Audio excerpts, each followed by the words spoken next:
Good evening, comic book fans.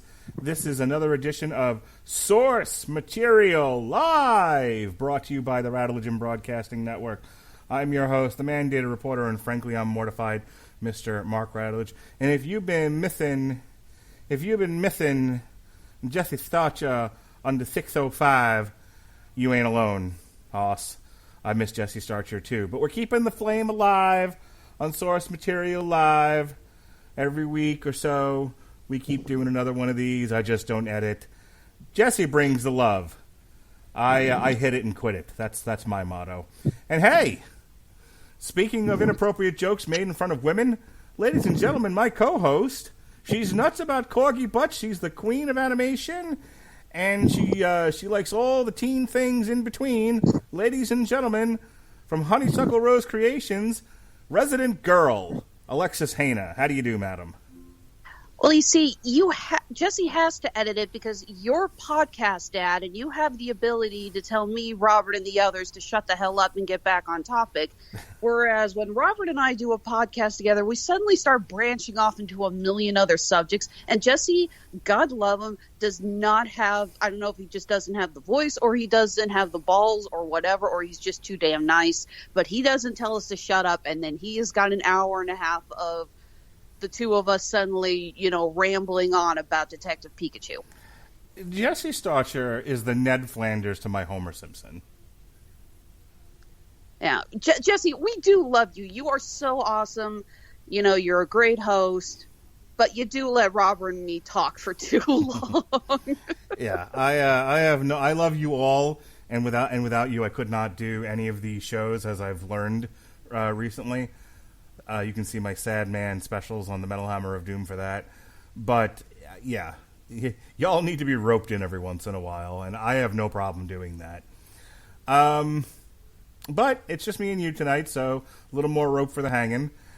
We're talking Harley Quinn and Poison Ivy from 2019, written by Jody Houser, pencils by Adriana Mello, inks by Mark Morales, colors by Hi-Fi, because you can't have a good Christian name. Covered by Mikhail Janin, and letters, Gabriella Downey, editor Molly Mahan, assistant editor Dave Wildgoose, group editor Jamie S. Rich, and of course, as we all know, and part of the reason I like to have Alexis on these shows, not just because she's resident girl, Harley Quinn, created by Paul Dini and Bruce Timm of the Timmiverse, that's what. And we're talking about it this week because tomorrow, myself and David Wright we'll be going back to the DC Universe well to talk about Harley Quinn Season 2, starring Kelly Cuoco. So, I was looking at all the Now, the thing about Harley Quinn, and I don't know if you've watched the Harley Quinn TV show, but they make a lot of hay out of her relationship with Poison Ivy. It's that era of Harley Quinn. And more to the point, especially Season 2, Season 1 more dealt with her freeing herself from the toxic relationship of being with the Joker. Season 2 is there's a focus on her relationship with Poison Ivy. So I wanted to find a Harley Quinn story where her and Poison Ivy would be the focus. And I played around with different ideas, and I finally landed on this one. And I'll tell you now, after having read it, and whether or not you've watched Season 2 or not, it's neither here nor there, I think this series does a great job of taking the element of their relationship and doing something interesting with it. It's not just Thelma and Louise, it's not just Liza and Louise if you're a NoFX fan. There's something going on in this relationship that Jody Houser makes some hay out of, which I liked. Did you know anything about this series before I pushed you into reading it? A little bit. We had tapped into this previously with Harley and Ivy meet Betty and Veronica, which is definitely, even though that's obviously non-canon, it's taking it from the same source material of these two characters. Those who have listened to me talk about Harley Quinn in the past on this show and others with the Radulich Broadcasting Network, I am not a huge Harley Quinn fan. Hang on. I got to ask you about that. Okay. If Harley Quinn weren't so sex-kittened up or everyone's favorite cosplay, would you soften to her? Would she appeal to you? Yes. Okay. Yeah, no, my problem is not with the character itself. I absolutely love what they did with her in the Batman the Animated Series, which she was created for. I loved her earlier work. Hell, I even like playing as her in Injustice. Yeah, I love the secret move you get where you get to stick hyenas on your opponent. That's a lot of fun. No, my problem is I'm a Comic-Con vendor. Honeysuckle Rose Creations, available on Etsy and Amazon. Plug, plug. But Harley is so overblown in cosplay, in books. If you it's like you want to hear me break talking about Harley, go check out our Birds of Prey, the Emancipation of Harley Quinn movie review. Again, plug, which I just kind of lost it. She is an interesting character. I just get so tired of seeing her everywhere, especially when there's so many other great female characters in DC, both hero and villain. Hell, we talked about this a little bit with our review of Batwoman previously, where I mentioned how much more interesting I find Alice than Harley Quinn. And that is true. I do think Alice is a much more interesting villain, but Harley Quinn gets a little bit more attention because she is able to be sexified more. You're going to see her in the bikini top before you see Alice in a bikini top. Yeah, I think I said in our Batwoman review, Alice sort of evokes the baby doll, 90s riot girl, Courtney Love aesthetic. Grungy, white baby doll dresses, that sort of thing. Whereas they just whore up poor Harley Quinn, whatever book she's in. They took her out of the silly jumpsuit, and then it was like, what kind of stripper outfits can we put her in and say feminism? Yeah, pretty much. Not going to lie, I'm not a huge fan also of the idea of her going with blue and pink. The original design, I thought that they were going more blue because it was essentially a shading technique for the black. But now all of a sudden, everything she has is blue and pink. I'm like, okay, can we go back to like classic Harley at least? I mean, I made no secret that I can't stand the Suicide Squad look for Harley Quinn with the sequined booty shorts because it looks like a sorority girl got drunk and threw together a costume for a party at the absolute last minute. Yeah. I mentioned, my daughter having an issue with a lot of the way that female characters are drawn. I mean, for the longest time, this was a market sort of geared at boys. Reading age level boys, 9, 10, 11, 12, somewhere in there. And boys, unless you don't, like to look at girls. And so, whether it was the artists themselves sort of putting fantasy on the page from their own mind or trying to appeal to boys hadn't gone through puberty just right now, they always drew... I mean, I think somebody in on some website somewhere, I know people listening to that going, great, we're going to narrow it down, asshole. But I don't remember where I got it from. I don't know if it was BuzzFeed or something else.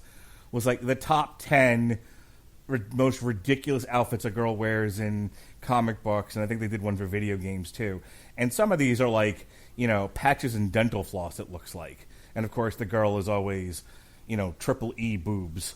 But that's a lot of comics, Yeah, and wearing high heels when she's supposed to be doing a lot of flips and landings when a woman might wear like a little bit of an arch support, but she's not going to wear heels. Well, I think back to like the X-Men. The X-Men, and this was, the comics influencing the movies, influencing the comics. If you look at the first X-Men movie, they all wore black kind of leather battle armor. Light enough that they can move around and be agile, but thick enough that you could wear them into combat. Because the idea of wearing spandex as a superhero, especially when you don't have armor powers of any kind or invincibility or healing factor, is dumb on dumb for all practical purposes. But that's the thing, you're writing funny books, and funny books need to have color, and you're not thinking about practicality. So it's not just the women; the men also wear stupid outfits.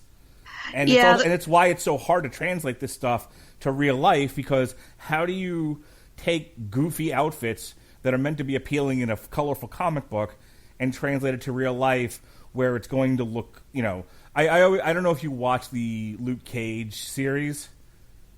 A little bit. Did you happen to see the flashback episode where he breaks out of the prison and he steals clothes and he's got the thing on the head for the mind control, the yellow blouse that's like open down to his navel, and light blue, powder blue pants, and he looks like he was drawn in the 70s, and he goes, "I look like a damn fool." Yeah, that's what we like to call fan service, because that is how he looked at the original comics. Hell, my favorite comment about comic book characters dress was a reviewer who was complaining about the whole one shoulder pad thing that kept showing up in the 90s. And someone wrote in saying, well, the one shoulder pad actually makes sense. Turns out that one shoulder pad works if your other arm is what's holding the heavier weapons, leaves it, available for movement in a room. And he goes, okay, yeah, you have a point, but here's the problem. It works if you're still wearing other armor. And you know where I see the one shoulder pad on most? Women wearing nothing else but a leotard. Right. So to round this back to Harley Quinn, she has no powers. She's a gymnast, and she swings a mallet or a bat. If anyone needs any kind of armor, leather or otherwise, and let's pretend for a moment this is D&D, she's not going to be a paladin. She's not going to be wearing any kind of chainmail or, heavy armor. Hang on, folks. Super geeky here. Well, it's true. I play D&D. I get it. Okay, if you're a paladin, your agility tends to be rather low, but your power and strength are and your ability to wield weapons is generally very high. Yeah. Sorry, no, I was literally the girl I was just talking to before you called in. We were also discussing a theory someone had where instead of rolling dice, you open fortune cookies and you let the DM interpret them how they may. Your rogue characters tend to do leather armor because you need to be agile and move around. Whether it's through pickpocketing or because you're some sort of ranger, woodsman, that sort of thing. In any case, you're not wearing heavy armor. So, should Harley Quinn be wearing an X-Men type leather jumpsuit? Yes. Does that look sexy on a page for boys? Not particularly.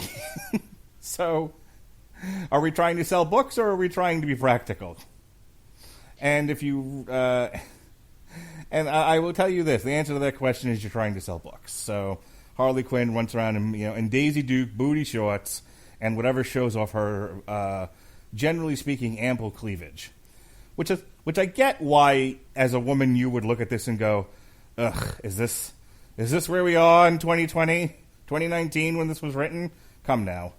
And I would tell you, did it sell books or didn't it? That is the question. Yeah, I think at one point I even cracked a joke about the first Injustice book. Harley Quinn starts wearing a Harley Quinn-style nurse's outfit because of a scheme with the Joker. But then halfway through, she's suddenly wearing, it's essentially like a sleeveless tunic and a pair of obvious lace panties with a very weird card necklace that just does not hang well. It was our jewelry maker. I'm looking like, okay, I get the idea of the playing card, but that just doesn't hang well with the outfit. It doesn't hit the part. It looks stupid. It certainly does. What's your opinion in 50 words or less on Poison Ivy? Whatever iteration of Poison Ivy. I give Poison Ivy a little more leeway because if nothing else, she does get a little bit more creativity from the cosplayers. My favorite one, actually, they did a Harley Quinn still in Arkham police uniform holding Audrey 2 from Little Shop of Horrors. Nice. It was actually quite clever, and I gave the credit. And I said, okay, you know what? That's actually clever. I thought that was very creative. Took a picture of her. Poison Ivy was also a very interesting character because she's evil. She's a villain, but she is not why do I always try to say that word? I can't say that word. I think you could put together a gag reel of how many times I've tried to say that stupid word. she is evil for her own now you got to try. You got to try again. Megalomaniacal. Very good. Do I get a cookie? I'm going to have you read to my wife, like my son does. Fine, but I get a cookie. That's fine.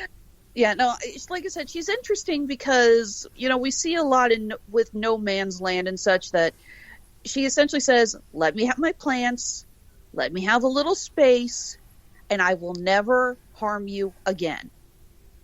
She just, yeah, we get a lot of books of her trying to take over the world and take revenge for her plants and flowers. But in many of them, she's just like, just let me be, and I am not going to mess with you guys. Like I said, she's very interesting depending on where you take with her. And obviously, we have seen a massive boon with her character as they started pairing her more with Harley. I mean, I love that they originally just brought them together in the Batman, the animated series, just because they wanted to do an episode where the two female supervillains team up. And you ever wonder if Paul Dini just kind of looks back when he wrote that episode and he's like, never thought it was going to go off like this. Yeah. Sometimes you bring something into this world innocently enough, and you're like, I just wanted to I think the Joker needs a sidekick. He always has goons. I think he needs a sidekick. And it's like, what have I wrought upon this world? All right, so... Oh, excuse me. This is a 6-issue limited series that takes place after Heroes in Crisis. Yes or no, did you read Heroes in Crisis? I did not, so you're going to have... Don't, yeah. It's hot garbage. Yeah, who did you do that one with? Gosh, I feel like that was me, Jesse, and maybe Al Sedano. It's in the archives, plug, as you would say. But yeah,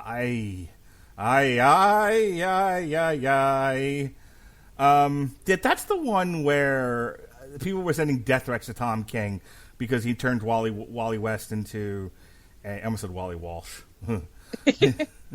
Brandon's illegitimate brother. 90210? Nothing? All right. So, how do you think I am? So, Pat watched 90210. I'm 35. I was a little kid when 90210 was on. I know what it was. I know the cast. I just was way too young to ever get into it. I vaguely remember Heroes in Crisis. I know Tom King got death threats because of the Wally West thing. I thought he got death threats because of the Batman Catwoman wedding thing. No, he got death threats for both. He got a lot of death threats. Yeah, he did. That's why we were doing a lot of Tom King stuff for a while, because we were like, what the fuck? Whenever there's controversy, Mark Radulich will be there telling people calm the fuck down. But he did write what? I said, or causing it. True. Yeah, but look, Heroes in Crisis, I think I said at the time, was an interesting idea. Just they didn't stick the landing. It was not executed particularly well, and I could see why people got upset. But there's no reason to wish any death threats on anybody. Even if they're not wearing a mask, you should not wish death upon them. So, I really didn't know anything about this other than it was a fairly new series, and it was Harley Quinn and Poison Ivy together. Good enough for me. Good enough for government work. So our story finds itself after the events of Heroes in Crisis, where Poison Ivy is killed and then resurrected, kind of in the Swamp Thing vein, where she is connected to the green and she's able to regenerate, and she's basically a walking, talking plant person. And so the story picks up with a brief flashback of those events. Which, by the way, if you haven't read The Cycle of Life and Death, which is a Poison Ivy solo series, it's really good and really worth a read. That one I'm pretty sure Jesse and I did by ourselves on source material in the archives, plug. So, she emerges from a flower, and she reunites with Harley, and we're picking up the events there. And now the problem inherent in the system here, is that Ivy is not having a great time staying focused on her human-ish form. When we first see her, she's kind of green and turned inside out. She has a very muscular, and when I say muscular, like there's no skin, just muscles, kind of showing, and it looks kind of odd. And she's just having difficulty keeping form and staying in control of things. Harley is doing what Harley does. She's deflecting, she's obfuscating, she is trying to not focus on the problem by focusing on other things. Harley, both in the television show and in the comic, tends to be very childish as a character. You're not. This is like if Robert Winfrey were here, he'd be like, "This is the kind of person who, both in literature and in reality, I fucking hate because you're not sad. Let's go shopping," kind of a thing. That's who she is, and that's kind of what she's doing with Poison Ivy here. She's not seeking to really understand the problem just yet, just seeking to distract her from it. She takes her shopping because, again, she's walking around all muscular-like. And she goes to buy her clothing, and of course, Poison Ivy loses control of her powers and turns into a giant bush.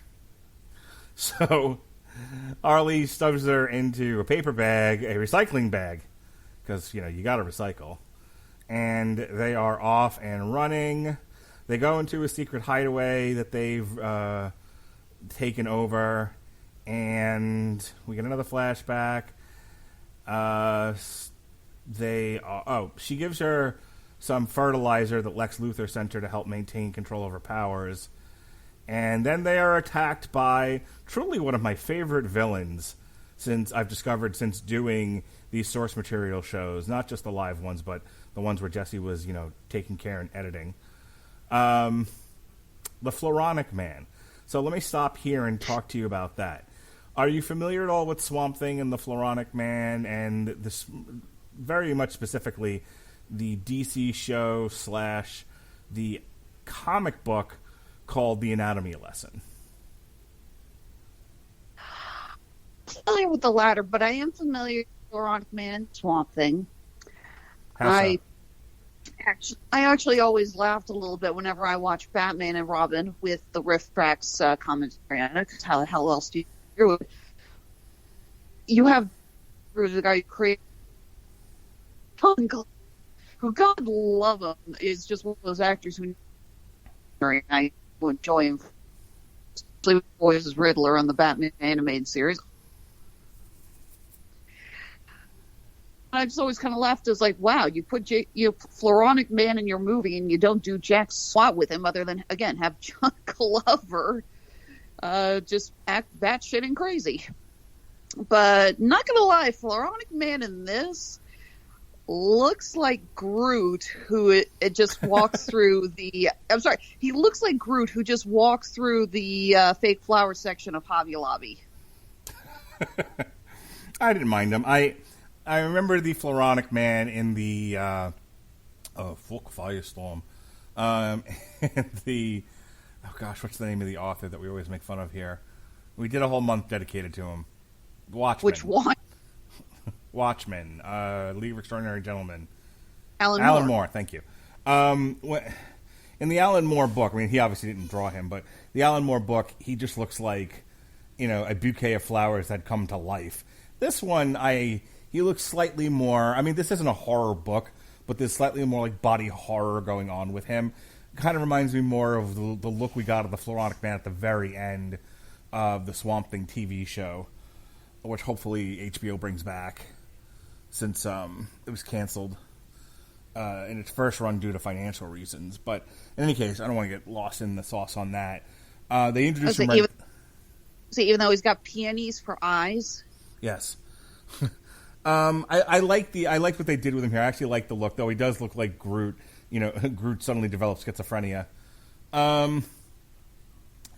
So the Floronic Man is looking to somehow, and I thought maybe they would allude to how this happened, because the Guardian of the Green is Swamp Thing, and Swamp Thing tends to just sort of keep to himself unless there's a deep and serious reason he needs to get involved in things. And here, the Floronic Man is like, yeah, no, I'm the Guardian of the Green. And there's no explanation for how that happened or where Swamp Thing is. And I actually thought we'd get an appearance from Swamp Thing in this, but no such luck. So, a little disappointing there. They defeat the Floronic Man temporarily. The Floronic Man is trying to absorb Poison Ivy to make himself more powerful.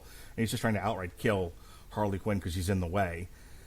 They do away with him temporarily, at least, by setting the house on fire and blowing it up. But before all that, and this is a detail that I missed that's going to be important later, at some point after Harley and Poison Ivy have taken some R&R inside this house, she cocoons up.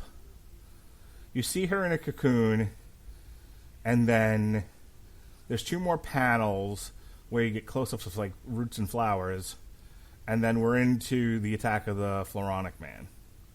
Yeah, we see Poison Ivy after that just kind of sitting downstairs, having made herself a nice little floral robe and drinking what I'm assuming is herbal tea. Yeah. Because, of course. But we don't actually see her come out of the cocoon or what happens to the cocoon. That comes later. So, that pretty much ends episode. That pretty much ends issue 1. What do you think of this first issue? Pretty good. Little disturbing to see Poison Ivy walking around as the little kid says, inside out and green. Yeah, she really looks like she's had all of her skin taken off and she's just walking around with her muscles. And it's very creative, but it is also just a touch on the creepy side. I think it's a very physical representation of her mental state. I am incomplete. I am undone. I am traumatized. You know, my skin is my skin is off and my body is laid bare. From that sense, I kind of liked it.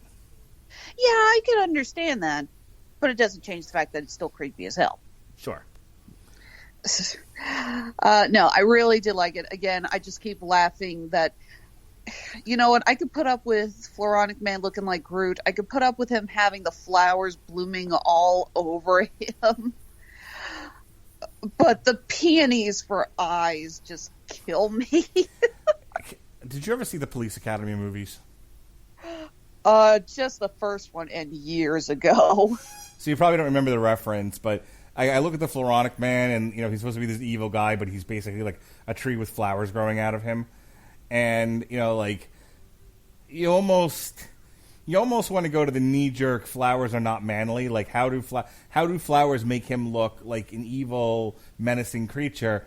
And I think about like Hightower from the Police Academy movies. Is like, you know, I walked away from my chosen profession. What was it? I was a florist. And Steve Guttenberg is like looking at this like nearly 7 foot tall, if not 7 foot tall man, you know, just beast of a man. And he was like, florist? And Hightower, taking umbrage with Steve Guttenberg, says, yeah, man, like flowers and shit. So good. So the next issue, they haven't quite done away with him just yet. He got the jump on him. They're tied up in vines. Harley is having a hard time controlling her powers. And there's this great little panel here that starts us off where somewhere in the suburbs. So you're here because you think Ivy can help you control British plants?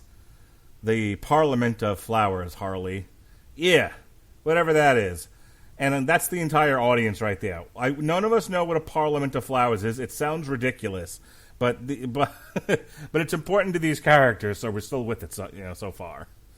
And this is where we get the explanation from the Floronic Man. Whoever controls the green controls the world. It's a power I spent my whole life as a man and plant fighting to claim, and you shall be the seed of my latest victory. Yada yada yada. Yeah, he wants to literally absorb Ivy. Harley makes a lot of jokes like, "Wait, he wants to eat you." Because I don't think we as the audience are going to be privy to what absorbing actually means. If it means that he's just going to suck the life out of her, if it means he's going to cocoon her, or if it means, yeah, he's going to eat her with some fava beans and a nice Chianti. And a nice Chianti?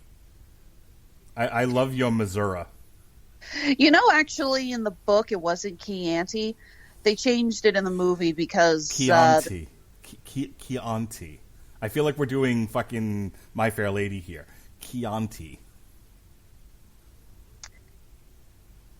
So evidently they changed it in the movie because the director the original wine is a much rarer blend, and the director was worried that most people in the audience wouldn't know what it was, so he put it to a much more common one, a Chianti. But the joke of it, turns out, is that Chianti and liver do not go well together at all. So essentially by changing it, they made it look like Hannibal Lecter, who we know is a gourmet chef, would pair the absolute worst wine with liver. I am not drinking Merlot. That's from Wine Country. Yeah, I know. My father's a Vienophile, and literally, we all went to go see that movie. I love it. I think the movie's great. No, we all went to go see it. And the scene where they're smelling the wine the first time, he just like, it's like I'm getting strawberries, and Hensis goes, and a Sousson of maybe like a fine cheese or something. Literally, everyone turned and looked at my dad simultaneously, and he goes, I have never said Sousson. All right, I think I have the movie wrong. It's not Wine Country. Do you remember what the name of the movie is? Oh, Paul Giamatti, Thomas Hayden Church. Hang on. It's not Wine Country, but I am blanking. It's Wine something. Hang on, let me pull up. I'm looking it up too. People are like, oh, God, stick to the fucking... No, I will not. Sideways. Thank you. Wine Country was that garbage Netflix movie. All right, moving on. So they're still doing battle with the Floronic Man. There's a lot of speechifying going on. And Poison Ivy finally drums up enough energy to fight back. And here's where we get a lot of cool... Like, see, this is what I want to see. See, like, think about the She-Hulk. The She-Hulk can afford to look a little sexy, look a little, leotardy, because she's a Hulk. She's invincible.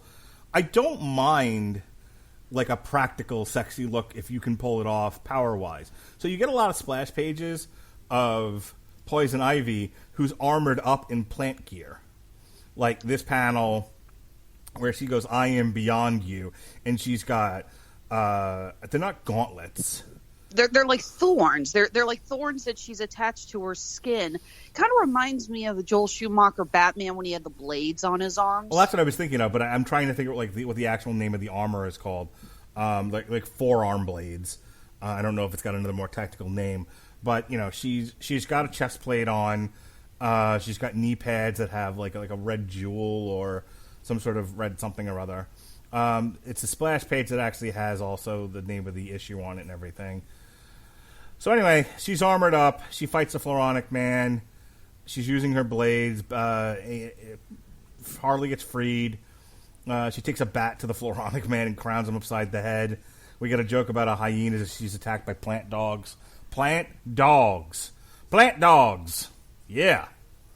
They fight. And they do a joke about how they talked about arming the place, and this is where they set the Floronic Man on fire. She grabs Poison Ivy, who wants to save the plants, but the place is aflame with rock and roll, so they beat it. Now Poison Ivy's pretty laid out at this point.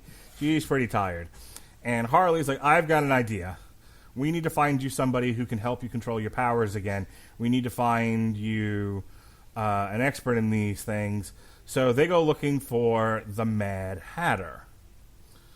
Let's see. Yeah, they go looking for the Mad Hatter, who shows up in this issue, and he invites them to a tea party, which is not so mad. So let me stop there. Your thoughts on the Mad Hatter, just in general? I really like Jervis Tetch as a bad guy, and I frankly do not think he gets enough due to him.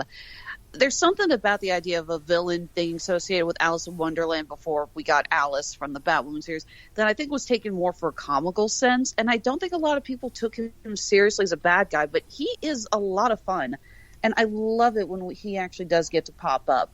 Did you watch Gotham? No, because every time I tried, it turned into the whole episode basically became the scene from Avengers when Captain Rogers says, I know that. I understood that reference. If you ever have an opportunity when I'm not bothering you with stuff I want you to watch, I want you to watch something I want you to watch. But not because we're going to talk about it. I'm never talking about Gotham, ever. Once was fucking enough with that show.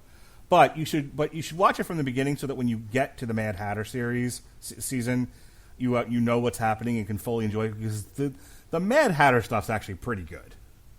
And the guy they got to play him in a grungy 90s Nirvana sort of way, I actually thought did a pretty good interpretation of that character. They don't make him quite so nebbish, quite so slight. They gave him some gravitas and some menace. So it's worth checking out. And I did love Roddy McDowall doing the voice of him in the original series, but I mean, Roddy McDowall could read the freaking, phone book, and I would listen in awe. His voice is just that incredible. Now, I love it when they go to it's a golf club or like a golf course, and they're like, "Yeah, I think this is the place." And Harley leans into the security guards. Things like, "Hi, we're a little lost," and the guy's just staring blank-eyed, and he's got an ace of diamonds hand, and Harley's like, "Yep, we're here." So they're hanging about. He's trying to use some of his techniques to help Poison Ivy with her mind powers and control. And as it turns out, by the end of this issue, they, it is revealed to the reader, but not to our heroes, that he is trying to betray them. Now, another thing to talk about here as we go into issue 3 is that one of the themes of this is redemption, and can you be something else with your life when you've already been this one thing for so long and that's all anyone knows you as? Which I think is a nice theme for a book. I think it's a nice theme, something for people to consider, is that if you've been a certain way for a long time and it's gotten you nowhere in life, maybe try being something else. I have issues with people in general who are miserable, having been a certain way for most of their life, and they choose to do nothing about it and continue to be that miserable. And it's like, well, why keep being this thing? Why not? Humans can change. They can evolve. They can blossom. Maybe try on a new hat. Learn, or as we say in wrestling, go learn a new move and come back. And so I like the idea that Harley's like, I have been a villain for so long, and it's gone me nothing but pain. I'm going to try. I don't want to go. I want to have an exciting, carefree, devil-may-care life, but I don't want to get hit in the head by Batman anymore. Laudable goal, I think. So, I mean, who wants to get hit in... Melissa, do you want to get hit in the head by Batman? No, I'd rather not. Exactly. Do you want to get hit in the head by Batman, Alexis? I think I could go my whole life without getting a hit in the head by anyone. I used to do martial arts. I got kicked around enough. Fair enough. So I like the idea that part of this book deals with Harley desperately trying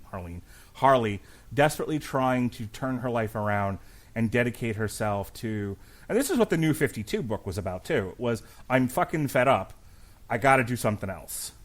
And so they're continuing on that same vein with this character. And kind of Poison Ivy, I think, is an interesting partner in that, because you have a character who sees no value in humanity, takes this great Earth, this wonderful Earth, and, cocks it up with pollution and industry. And, I just showed my daughter Star Trek 4, and it talks about hunting whales to extinction to the detriment, to the short-sighted, long-term detriment of all mankind, which is what Star Trek 4 was about. And, and how illogical that is. And that's kind of Poison Ivy for you. She's like, you're all a bunch of assholes, and there's no use keeping you around. And there's Poison Ivy going, well, maybe soften that view a bit. And Poison Ivy, out of love for Harley, trying to mend her ways, on top of everything else she's going on since Heroes in Crisis. So that's one of the strengths of this book. Which takes us to issue 3. And, of course, the Mad Hatter has designs on both Harley and specifically Harley. And I think he's working with the Floronic Man to give up Poison Ivy. And they're going to find that out in short order very quickly. So he's using this card to do things to Poison Ivy's mind. Harley figures it out. She catches him red-handed. But he gets the upper hand on her, and he makes her a nice little gestures hat that controls her mind. So I'm going to stop at this point. I've said a lot. I've taken us to the point at which, we know what Jervis is trying to do and how he's going to do it. What are some of your thoughts? I didn't get that he was working for the Floronic Man. I just kind of assumed he was working for himself. Well, there's the last panel in issue 2. Hang on a second. Yeah, when he says like a little wildflower to you, and he looks at a little bouquet, but we don't really get if that is the Floronic Man or not. I mean, again, it's got the peonies that look like the eyes, but I thought they were keeping it purposely vague to give more of a hint to what's going on in the, the big twist at the ending.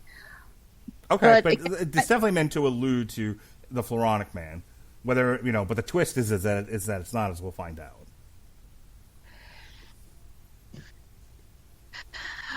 Yeah, I guess we could see that. Again, I thought it was a little confusing since he's essentially just talking to a potted plant. But part of me did kind of wonder if at a point he was just saying, forget it, I'm just going to keep them both from myself. Maybe. I mean, he could have gone into this plan with, going one way and then going, I'm a greedy bastard. About this, what do you think about the idea that I was talking about, that Harley, that the new conceptualization of Harley is somebody trying to better herself, and fighting against sort of her natural inclinations? There is a little bit of that, but I think it's also taken kind of as a joke. I mean, she's going so rambunctiously into it. We see her later when she's talking to another superhero, and she's like, yeah, we're card-carrying superheroes. Well, we don't actually have cards. Actually, how do you get cards? Is there like a union or something? Because I really need health insurance. So I think that even though she's saying she wants to be a superhero, I don't think she's taking it totally seriously. We have multiple parts where she does stuff. She's like, well, that's kind of heroic, right? Or if I do this for this, it's a heroic reason, right? Obviously she doesn't want to be a villain anymore, but I don't think she really understands what it means to be a hero. She's just essentially saying she wants the new identity, which is admirable. I think they purposely write her with room to grow. It's funny. I was talking to my daughter tonight when we were watching the Pirates of the Caribbean movie, and the first one, and she was like, why doesn't Jack Sparrow have a ship already? This is right at the beginning of the movie where he comes up on the dinghy, and which promptly sinks as he walks onto the deck. Which is one of the best entrances of all time. Yes. And she looks at me, she's like, I thought he was Captain Jack Sparrow. Why doesn't he have a pirate ship? I'm like, Lily, stories, if a character has nowhere to go and it already starts off in the best place he can be, what is the point of following this person's adventure? And I think, as that relates to Harley, if she gets it right off the bat and she's immediately fucking Superman, there's no reason to continue to read her stories. I'm not saying that's what you were saying, but to the point where I think, with comics, it's the story that never ends, the never-ending story. And I think Harley will forever be chasing the dragon of goodness. Or there's no reason to keep reading her stories unless you just like pale women in bustiers. She's got a... I think she'll always have those natural inclinations to do bad things, struggling up against her desire to be a better person. Which makes her an interesting character to me, not just, a object of sexual gratification. Yeah, I'll give you that. Of course, it all goes out the window when she tries to take out the Mad Hatter, and she is attacked by more plant monsters. These pretty freaking evolved, and frankly, they're obviously modeled after characters from Alice in Wonderland, and I'm just going to say the two-headed Tweedledee and Tweedledum is the stuff of nightmares. Yeah, I was partial to the Cheshire Cat being nightmare fuel. Yeah, how about that melded lion and unicorn? Nightmare fuel, all of it. So I do like her comeback. He goes off with her head. She goes, "Oh yeah, you and what pack of cards?" I'm like, that's actually kind of a clever line. Yeah, I mean, look, this isn't War and Peace or anything, but it's a well written rag. You know, there's some funny lines in this. I think the author gets Harley Quinn and her sense of humor. So she attacks the plant monsters with golf clubs. She gets taken down, and unfortunately, at least there for a little bit, she's wearing the mind control device. At which point, Poison Ivy wakes up from her rest. She goes after Harley. She now is alone trying to fight these monsters, which she does a really good job of. When we finally catch up to Harley, it isn't very long, and it's only a tad bit smarmy. It may kiss my hand if it likes. Arrgh. And she goes, okie dokie. And of course, she's wearing a red version of the Alice in Wonderland type dress. Just ridiculous. But we only get 2 panels of that before Poison Hulk comes crashing through, more armored up than she was before. That was actually pretty kick-ass. We also get a lot of hints to what's going on because we get eternal monologue here from Ivy as she storms in. She's talking about how obviously these are Floronic Man's creatures, but she can't sense them. So she's like, well, I still haven't gotten totally in control. I'm still weak. That's probably why I can't sense him. So you get a lot of this going through her head, trying to figure out what's going on. But she does manage to essentially pull some of these monsters apart and turn them into armor. And yeah, that's pretty kick-ass. So she takes, of course, the mind control device off of Harley, and she kisses Mad Hatter to control him. Yep, and she says, "Go plant trees and shit, never stop." So he gets his comeuppance. They steal a convertible, because of course they do, because she said her name's Louise, and would you take your clothes off, please? I want to take you to the moon and back, so get on your back. Yeah, like we get the line where she says, it ain't stealing if it's for heroic purposes, right? Again, it's like she doesn't really know what being a hero is. She just wants a new identity, and that's part of the fun of the character. It's that she's like, no, I'm a hero. It's like, you stole a car. It's like a line from Invader Zim. It's like, you set fire to everything. I put the fires out. You made them worse. Worse or better? First of all, nice no sell on my No Effects song there. It's one of the things I miss about doing these with Jesse is that I would have told him use Liza and Louise as the opener, and he would have. And you're like, well, you could have done it. I could do a lot of things, but I'm not going to. Anyway, did you ever listen to Liza and Louise by No Effects? I think my no sell answers your question. Have you listened to any No Effects? No. All right, so when we're done here, not only should you watch Gotham, but you should also go on Spotify, check out White Trash, Two Heaves, and a Bean. That's an album cover. That's an album title, by the way. White Trash, Two Heaves, and a Bean. I have a show this weekend. I haven't even started watching Supernatural season 15 yet. You can listen to music and do other stuff. Don't hand me that. I still need to watch. Still need to watch the Looney Tunes cartoons for Wednesday's review, and I am trying. And I also want to start watching Lucifer. Oh, that got taken off this year's schedule, by the way. I don't care. Can I watch something from me? You can listen to White Trash, Two Heaves, and a Bean. That's what you can do. And watch Gotham. You're working me dry, boss. You're working me dry. And then when you're done with White Trash, Two Heaves, and a Bean, then you should listen to Punk and Drublick. And when you're done with that, The Longest Line. And then you'll be all caught up on the best No Effects stuff. I barely had time to get through Supergirl and Batwoman for you. Where is your con? Hang on. Let me be your life coach. Where is your con? Cape Girardeau. Where's fucking Cape Cod? Right. So how far away is that from your house? It's okay. You know how Missouri is shaped like a boot, or the southwestern. Got it. Got it. You live in Italy. I got it. No, I live in the mountains and I don't want them painted. Lake? My lake. That's sorry, you opened up that can of worms. How far in miles is this place, or hours from your house? 4.5, 5, give or take. Do you have Spotify? You know, actually, I do now because somebody in Germany used my email address to set it up, and I started getting emails saying, your Spotify account has been opened in another country, and I said, I do not have a Spotify account. So right. then I went in and changed the password, and I said, screw you, person in Germany who probably just accidentally entered the wrong email address. This is my Spotify account now. I didn't want a Spotify account before, but now I have one. Well, great. I'm going to send you a playlist of the 3 best NoFX albums, and you listen to them as you drive out of your driveway to Cape Cod. Gerardo. Your mama. Gesundheit. Gesundheit. So, like Liza and Louise and Thelma and Louise, tell me you've seen Thelma and Louise. Actually, no, I haven't. Oh my God, you've seen nothing. Are you the one that's from Romania and your husband's from fucking Kansas? No, but he's never seen Usual Suspects, and I'm correcting that after we get done with our show tonight. Well, it's available on Amazon Prime. So disturbing.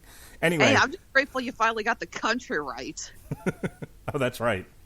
I forget Boris is from Romania, not Russia. He's from Pennsylvania, and you're being a jackass. Hi, I'm Mark, if we met. They steal a convertible, like Thelma and Louise, from the movie that everybody else on Earth has seen. Yeah, God, I thought I'm you were old. podcast dad, and you were supposed to keep us from getting all I'm crazy. back on the road again. I'm just a little chemo drunk. It's a thing. It happens. All right, so that's issue 3. They've defeated the Floronic Man, at least temporarily, and they defeated the Mad Hatter. So we move on to, and that was kind of like a natural end right there. Like, had it been 3 issues, I kind of would have been okay with that. Short, but stupid. So we change tacks here. We change plot lines, at least temporarily. And after everything they've been through, they just need some R&R. They need some rest. They need to kind of figure things out. They need to be 2 gals leaning forward, progressive women who don't need no man, and they need to go see the world, right? Like you do. So they're on a road to having a road trip, and Harley sees a sign for a dinosaur world, which we have here in Florida. If you ever come to the great city of Lakeland, you too can go see Dinosaur World in Florida. It's halfway between Busch Gardens and Disney. No reason not to go. Anyway, they stop at Dinosaur World. Except when you'd probably rather go to Busch Gardens or Disney. That gets old after a while. Go see Dinosaur World. It's much better. So, so they stop in here, and I don't know who this person is. I did a search. This person does not exist in any other comic book, is not a reoccurring villain, has never made appearance. I did a search, and this character who goes by the name of, I'm not even sure how you pronounce it, Dracorex? I'm not sure what the accent is. I'm going with Dracorex. Dracorex, yeah, who essentially looks like an elderly woman who I thought it was took Cheetah somebody at first. I thought it was like I thought it was like Cheetah, but like with a stupid costume at first. It took me a minute to realize, oh wait a minute, that's supposed to be a woman in a dinosaur costume. Yeah, they say we get a build up when they crash it, and then the security guards try to shoot them, and the security guard's like, oh shit, wait, that's Poison Ivy and Harley Quinn. Sorry, humidity here today. My allergies are going berserk.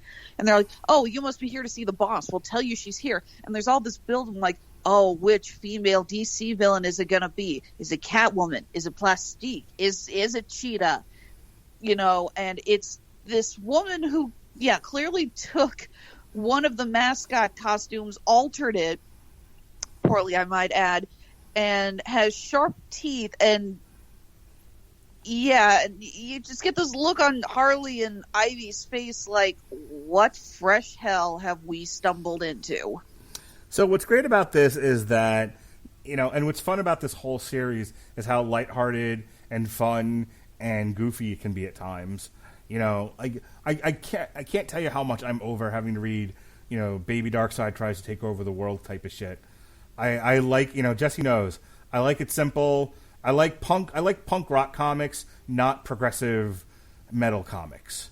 That they're ethereal and esoteric and just stop.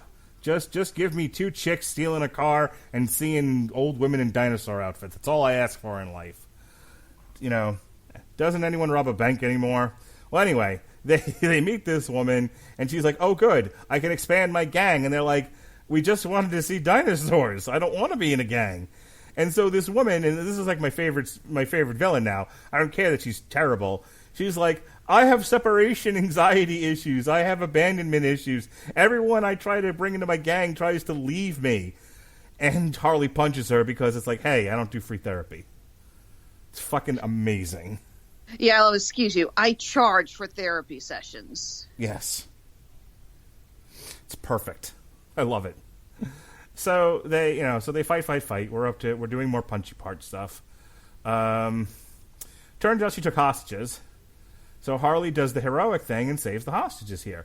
So if anyone was wondering this, does she ever, in her attempts to be a hero, does she ever actually do anything heroic besides saving Poison Ivy? Yes! She saves a bunch of regular humies, and she frees them from the clutches of Draco Rex. I think along this time, Poison Ivy starts to figure out that it's not the Floronic Man as such, it's projections, and I think even she's starting to question that too. Like, she's not really sure what these are at this point. What was your takeaway from the conclusion of that segment of the book?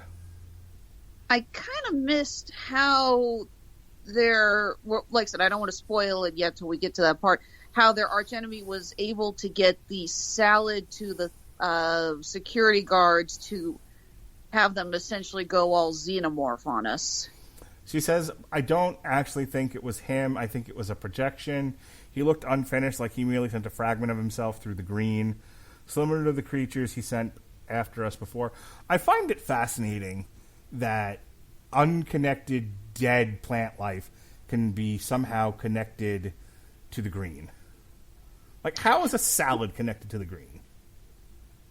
Yeah, I guess, okay, I guess I was a little confused because I sort of was going with the mindset of the salad had to have been laced with something before the guys ate it to, again, go chest burster. Mm-hmm. But the way you're putting it is the villain sensed the connection to the green in the guys' stomachs through what was left of their romaine lettuce. And manipulated the romaine lettuce to turn into Zombie Groot. Yeah, I mean, like, I'm fine with it on a surface level to keep the action going. I'm just not sure metaphysically how it all adds up, but who cares? It's a goofy comics. Yeah, it's a goofy comic book. This is where we also figure out that she's got a flower growing on her that's connecting her to, theoretically, the Floronic Man, though we'll find out that that's not the case. And so so Harley has to cut her arm off, which she will then regrow. I didn't Poison Ivy had that kind of level of regeneration powers where she could just grow a new arm like that. She does now. After her whole Heroes in Crisis incident. So that's issue number 4. We are heading to the conclusion here. But before that, issue number 5. Ugh, come on. Next table. All right. So issue number 5. And hey! Do we not have enough hot lesbian action in this book for you? Well, here's Batwoman.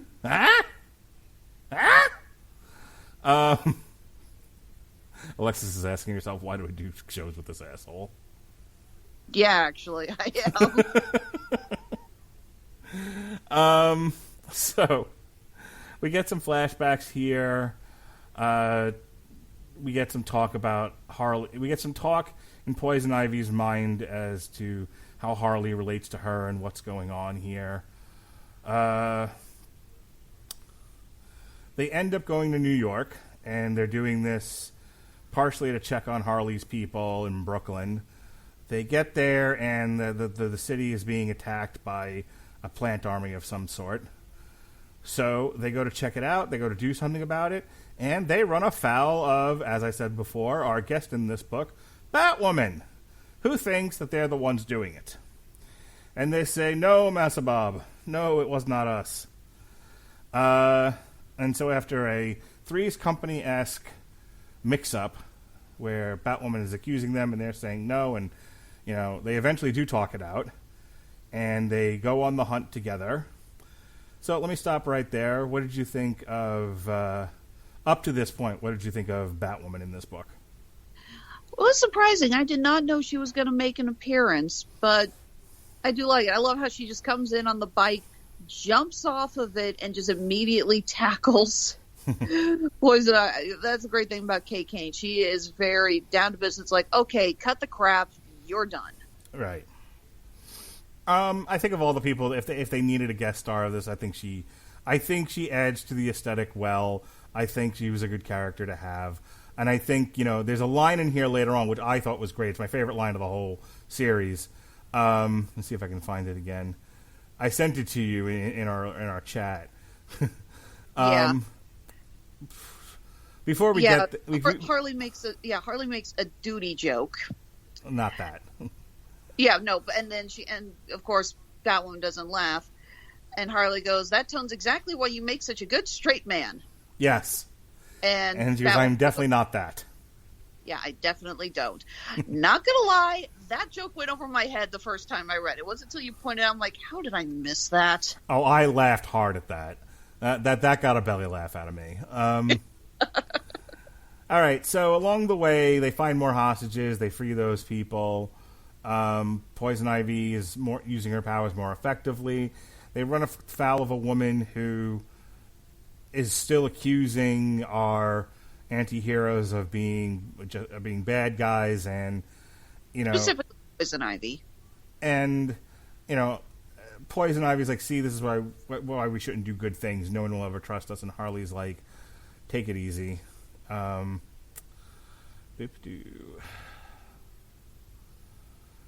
So Harley and Poison Ivy head off to find what's causing all the trouble, and they find this rose.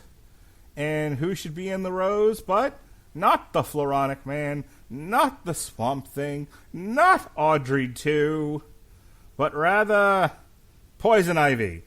Dun, dun, dun. Wearing Next's most popular cosplay dress. Oh, is that what you thought? That was what you were referring to? The dress with the flowing sleeves and the fencing swords. Yeah, and her elf dress. Yeah, no, that thing is going to be very popular. And it is quite lovely. Can I ask a stupid question? Are there, a lot of, solid seamstresses that show up at these cons with homemade costumes? Like, people who really know how to sew? You have no idea. Oh, my goodness. Okay. Comic-Con is a breeding ground for people who know how to sew. All right. So we get to our final issue here. And as it turns out, after they dealt with the Floronic Man, the person who had been really stalking them was the Poison Ivy that got left behind. Yes, I told you about that cocoon from issue 1. Well, they made off with the wrong Poison Ivy. She was a cutting of the original Poison Ivy who got left in the fire and is now ever so pissed at Harley for having left her behind and not figuring this out on her own. Yeah, it's kind of like a whole starfish thing that part of Poison Ivy, essentially she grew into separate pods, and one of the pods that was not the main Poison Ivy just sort of sprouted a consciousness and got out first. Yeah. A little bizarre, but just essentially know that the real Poison Ivy has been in this rose and is actually the one who took over Manhattan and is the one who's been finding them. And the one that Harley's been traveling with is essentially a weaker clone. Yep. Let's just call her Clone Ivy or Clone Poison Ivy. I think that's easier to, just kind of separate the two. So this, as I said, this Poison Ivy is not having it. And a lot of this is just, as was alluded to earlier in the series with the dinosaur lady, Draker X, there's a lot, thematically, the book deals with abandonment, with friendship. These are all, deeply, no, but, they're there. I think you have to acknowledge them. And that's a lot of what this is. This is a very personal story. There's not a lot of, large plot to save the universe thing. There's kind of, it's a story about these two women what they mean to each other and what happens when one seemingly betrays the other and doesn't even realize she's doing it, which is a thing with Harley. They deal with it in the series, too, where she's so focused on her own self. That's why I said before, like, in the beginning of the book, she's doing what she normally does. She's not hearing Ivy. She loves Ivy, but she doesn't hear her. And the world Harley is very narcissistic. The world tends to revolve around her, or so she thinks. And Ivy, to the degree that she loves Harley, tends to enable it for no other reason than she doesn't know what else to do with this person. And I think sometimes, because of Ivy's own stuff, and again, they deal with this really well in the show, Ivy wanting to make some internal changes of herself kind of allows herself to give up control to this crazy person just to see where it will take them and to maybe initiate some internal change. In this particular series, it results in, unbeknownst to Harley, her taking off with this lesser clone and causing Ivy to almost become fed up with Harley. Like, you've got your head so far up your own ass, you don't even realize when there's a problem, and you've got the wrong girl. And it hurts her, and she's lashing out. And that's where we are in this part of the series. I'll give you an opportunity to respond to that. I think part of the other thing is, what I kind of looked at, even though the clone is weaker, we get a lot of that Harley, the Harley that got left behind. Ivy. I'm sorry? The Ivy that got left behind. Yeah, the Ivy that got left. Did I say the Harley? Yep. Oh, sorry. Freudian slip. That the Ivy got left behind has known so much more pain. And they talk about how she's been able to see through clone Ivy's eyes. So that's how she's been following them. And she's gotten jealous. She's looking and going, so the woman I loved, my best friend, my better half, whatever you want to read into the books or whatever they are, they've been off having a good time. She's like, but it's like, you're supposed to be with me. And I think there's a lot of that this, Ivy Prime, so to speak, is driven so much more by her emotions and that she's just more raw. And I like to think that because of the way she regenerated with these cuttings and everything, she is not as 100% as she was before in Heroes in Crisis. She is being driven a lot more by this pain that she has been sustaining, and she's letting it consume her and control her. So how many times as a married woman have you had this interaction with your spouse? I'm asking you, and I'm just asking the audience in general. Why wouldn't you just tell us what was happening? Because you were supposed to figure it out yourself. Story of my life. Story of everyone's life. That was a familiar tone, a familiar note. Yeah. And then we get a scene where Ivy Prime raises plant zombies to go after her, and we get what I actually think is the most horrifying thing when when Harley grabs her bat to fight, and Ivy Prime is apparently powerful enough. She makes another plant zombie come out of the wood in Harley's bat. That is freaking terrifying. Yeah. You never really understood. You were the only one who gave me hope for humanity, a bright spot in the darkness. You were the reason I ever gave them a chance. And if you're the best that humanity has to offer this world, then maybe humanity has no place on this world. Their destruction has gone unpunished for too long. So, and you're either with me or you're against me. Again, Ivy Prime here is being just driven by nothing but rage and jealousy. She's essentially turned into a freaking Red Lantern at this point. She's also, I think, driven by her sense of betrayal. Again, that's the whole previous speech that she gave Harley. It was like, you say you love me, yet you did all of these things that hurt me, and it doesn't matter that you didn't know you were doing them. That should sound fucking familiar to anyone who's been in a long-term relationship, by the way. You may not have known you were doing a thing, but you did do a thing, and now my feelings are hurt. I'm not alone in that. You got to tell me I'm not alone. That's you've either seen it or you've been a part of it. No, I agree. I just stand by what I said, that she's essentially turned into a Red Lantern. Fair enough. So Ivy, Ivy not Prime, Ivy A, we'll call her. Ivy A steps in between them, and she confronts Ivy Prime, and they have, and then we get into the punchy part here, where they're fighting each other. And we get plant zombies, as you mentioned before, while the two Ivies fight it off. This, I can see, and I mentioned this on Facebook in my review of it. I do a little quick blurb review whenever we read these books. And I said, if they're looking for something to use for if they're going to do a season 3 of the Harley Quinn series with Kelly Cuoco, I would not object to them spending a couple of episodes on this series. I think especially this final end part here lends itself to animated an animated television show. I don't know if I definitely have to see it in real life, but animated definitely. Yeah, I think this could be really good, actually, for the 3rd season, if it happens. Unfortunately, we're still in the middle of a COVID pandemic, and everything is still on hold. So at this point, folks, we don't know what's getting another season and what has been canceled. Everything's canceled. No TV. That's it. We're done. Ugh. At this point, Earth is canceled. Yes. 2020 is canceled. We'll see you next year. Hey, they just killed off Ennio Morricone and Charlie Daniels. Of course, Earth is canceled. We just lost our 2 best bards. So, more fighting between the two. Let's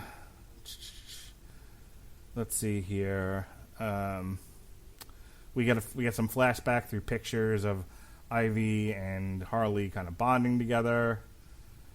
And we get some goading by Ivy A. She pushes Harley out of the way, saves her.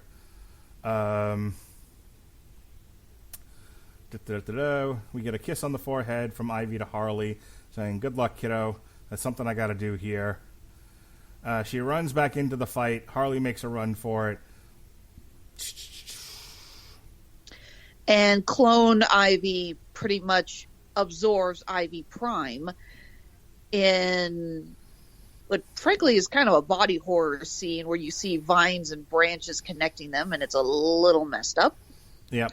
So I want to read this here. This is now because we get narration here from Harley Quinn as this is all happening. So the panels are the two of them embracing one another and sort of rejoining.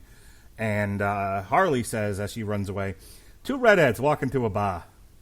The bartender asks if they're twins because they look exactly alike. You know what I mean? Know what I'm saying? Why, yes, we sure are. Good eye, one of the twins tells him. You must be the good twin, the bartender jokes, on account of her being so friendly-like. And then the other twin pulls out a gun and bang! Shoots him in the head, the bartender. I'm the good twin, she tells the dying man, quick and painless. She was going to talk you to death, and that takes so much longer. Ha! Ba-dum-bum. Da-da-da-da-da-da. So we don't quite know in the next couple of panels what happened to Ivy. Harley is kind of feeling sorry for herself and sitting, looking at one of the rivers, looking at a bridge and river. She jumps back in the stolen convertible and she heads out on the open road, thinking of Ivy, wherever Ivy may roam. And that is where our story leaves us. I love this. I thought it was great. I think there's a lot of grist for the mill here. Different things they could do with this, should they feel so inclined. I think, DC tends to be a little too up its own ass with a lot of its stories, and so I like when there's a commitment to just telling a fun, simple story, and that's what this was. I'll give you the final word. Well, it was definitely a hell of a lot better than Harley and Ivy meet Betty and Veronica. That's for damn sure. Oh, what you said. No, this was a really good book. A very good story. Great artwork. A couple of panels, it got a little hard to tell exactly what was going on. And I think that's just because there's so many vines and plants and everything shooting out all over the place in various fight scenes. Sometimes it can be a little hard to tell. So wait, which plant was that and who's controlling it? And what part of the body are they currently strangling? But it was really good. I enjoyed reading it. You know, again, my hatred of Harley Quinn is simply from the overexposure, not the character itself. And I think this did a really good job of actually capturing the character. I greatly enjoyed it. The artwork was beautiful. I loved the variations on Ivy's costume when she hulked out. I hate to say it, actually, as much as I joke about that dress being the most cosplay thing, I actually loved her Ivy halter with the, like, around her, the giant ivy leaf on her chest and holding around her neck. Mm-hmm. I thought that was actually very cool, very stylish, and I love the idea of incorporating pieces of wood into it for armor on the front of her body. Yeah. You know, it's little things like that. I was like, that's actually a very clever idea, and it makes sense that she would do something like that, and that I think that's very creative. So. Yep. So this ends your run here, starting with June 1st, Catwoman went in Rome, and with the exception of Comic Strip and then a week where we didn't do any comics, you and I, you had quite the feminist block, so to speak, of comic books. We did Catwoman went in Rome, we did Supergirl being super, Batwoman the Many Arms of Death, and now we're finishing up with Harley Quinn and Poison Ivy. And I gotta ask, Resident Girl, how feminist and hear you roar do you feel after reading all these books? Well, still nowhere near compared to your daughter. Well, no one is as feminist as my daughter. My daughter is has the soul of Ruth Bader Ginsburg. That's who my daughter is. I seriously can't wait to hear what your daughter thinks of Dead Man's Chest and what they did with the Elizabeth Swann character. Because, frankly, Keira Knightley, you're a great actress, but I don't know what they told you to go for in that movie because it got weird. Well, I asked you a question. I asked you. I've been listening to a lot of Andrew Dice Clay. I'm sorry, everyone. Yeah, I was like, where did this accent come from? So, no, in all honesty, I know I kind of go to you for these. I could go to, I think, some of the other guys, and I'd probably get a 50% reaction. But you tend to say yes when I ask you about these, and so I'm glad you're there for them. But this is, I feel like this has not really been your bag. Like, there are definitely other books that have nothing to do with gender that you would rather be reading. You know, I do consider myself a feminist in the basest of absolute terms, but the truth is I don't automatically go for storylines that it's being led by women. Somebody's like, we need more female superheroes, and I'm like, yeah, sure. I'm gonna go over here and read Superman now. Bye. I mean, hell, my favorite DC superhero is Zatanna, but it has nothing to do with the fact that she's a woman. I just think she's an incredibly fun character, and I have reread Paul Dini's take on her more times than I can count. And we did that book already. I'm sorry? And we did that book. Yes, we did. Plug. And it is one of my favorites. All right. So, offline, if you can't think of any right now, we got to get you back on the show, provided Jesse ever comes back. But I got to get you on for stuff that you actually are really into. And it just so happens that September 14th, Batman, Dark Victory. You gonna claim your place now or what? Sure. And don't forget, you have me coming back for Bill and Ted Save the Universe. I just ordered that book. Yep. All right, I'm penciling you in now. So, yeah. It's like, sorry, it's like I might be a feminist, but I am also a diehard Keanu Reeves fan and a child of the late 80s, early 90s. All right, so the next book we're going to have you on for is that one, and I lost my place. I am having you on to talk about Wonder Woman, the one true Amazon. It is kind of funny, folks. We originally planned this giant block of feminism because we were originally timing it to come out with the Wonder Woman theatrical release. You're breaking my heart.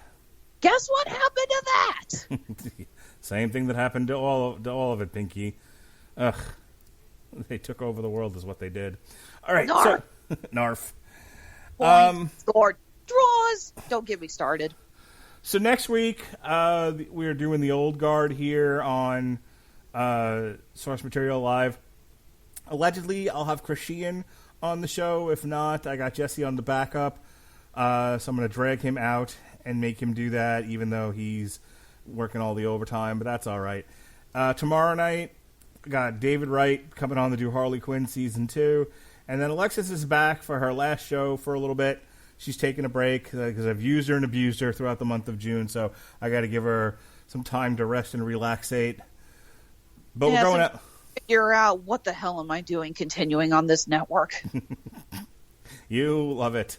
You love it. You want to dip your balls in it. Looney Tunes.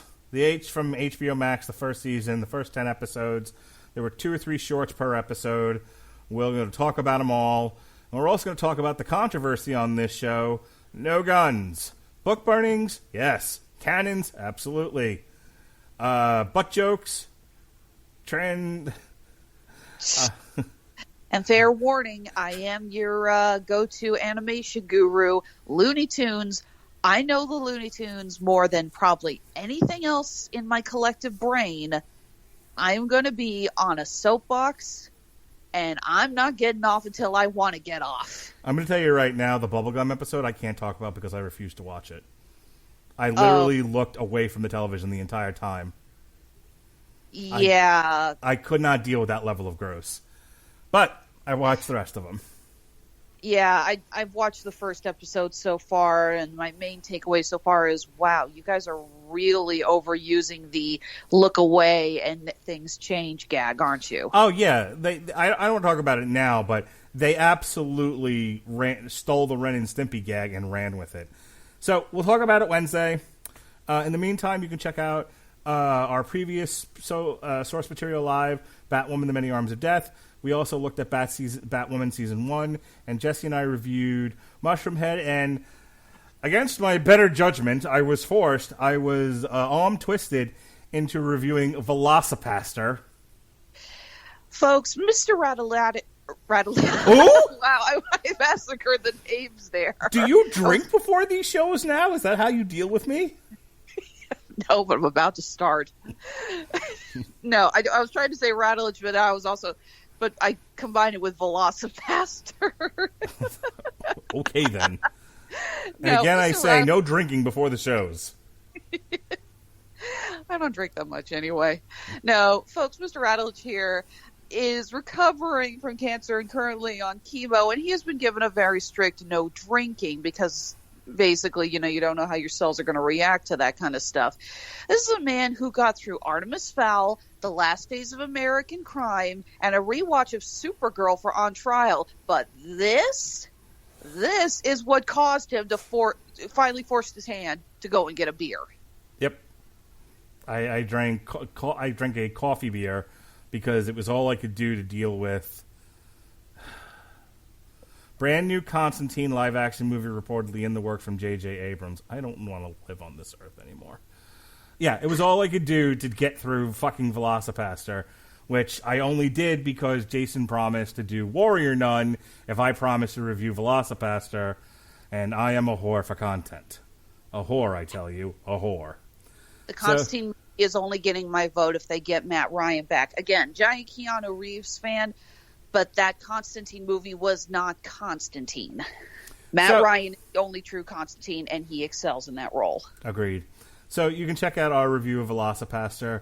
All right, quick plug your company, and then let's get out of here. All right, Honeysuckle Rose Creations, the intersection of geek and chic. Folks, it is finally happening. We are finally emerging from our little hovel and out into the sunshine. We're going to be heading to Cape Girardeau this coming weekend for Cape Comic-Con. They have not canceled. Knock on wood. Really looking forward to it. Again, this may very well be my only chance to get out of Kansas City for a weekend, so I will be going with my N95 mask and a gallon of hand sanitizer, plus all of our awesome jewelry, our pins, our barrettes, our wire wrap dice necklaces, our new Scrabble tile earrings, just everything. And you'll be listening to NoFX. Are you kidding? I'm probably going to put the Hamilton soundtrack on again. Boo! You're just jealous. I am not. Of course, you can still find our stuff on Etsy and Handmade at Amazon. Keep checking us out on Facebook, Instagram, and Under Duress Twitter. We will be publishing any other updates if there are any other shows that decide they actually want to take a chance and, not throwing away their shot. Oh, come on! I gotta put up with all of your corny references. I try one and I get silence. Yes. Ugh, I hate you. Line forms to the left. This is why I was upset that the show in Florida got canceled. Everyone else on the network had made me promise to gut punch him when I saw him. All right, folks. Check out her store. You just to check out my shit, didn't you? check out her stuff. And then tune in next week for either Sheehan or Starcher on Source Material Live, The Old Guard. We're going to keep it rolling on with these reviews as best we can in this time in the COVID. Until then, for Alexis Hejna, I'm Mark Radulich. Be well, be safe, and behave.